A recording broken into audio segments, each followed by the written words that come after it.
Kalau ada anak terus kemudian memberontak pada orang tuanya, itu lebih bisa dimengerti daripada orang tua yang durhaka pada anaknya. Karena kan ada banyak hal yang kata Rasulullah itu berkaitan dengan umur. Misalnya contoh gini ya, Allah benci pada orang bermaksiat, tapi lebih benci kepada orang tua yang bermaksiat. Oh iya. Iya, itu ada semacam kayak formula ulamanya seperti itu. Ulama mengatakan Allah juga senang pada orang yang berbuat taat, tapi lebih senang pada pemuda yang berbuat taat. Kenapa? Karena ketika dia masih muda, dia punya banyak sekali pilihan untuk berbuat maksiat. Ya. Ketika dia jadi tua, dia semakin kecil loh kemungkinan untuk berbuat maksiat. Mau ngapain coba? Ya. Kalau misalnya dosa orang tua toksik, Ya. itu ditanggung sama anaknya atau gimana? Enggak. Seseorang tidak menanggung dosa orang lain. Di dalam Islam sudah sangat jelas sekali.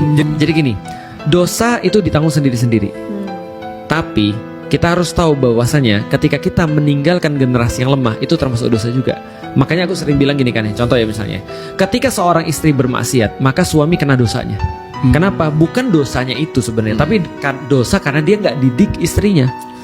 Sebenarnya tetap dosa masing-masing.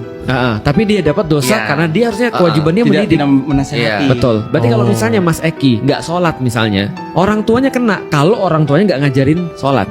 Tapi kalau orang tuanya sudah ngajarin sholat, Mas Eki tetap nggak mau sholat, itu dosa sendiri. Orang tua udah ngajarin kok, gitu kan ya. Nah tapi kalau misalnya Mas Eki nggak sholat, karena orang tuanya nggak pernah ngajarin, Mas Eki dosa, orang tuanya dosa. Tapi orang tuanya dosa bukan dosa nggak sholat, dosa karena nggak ngajarin.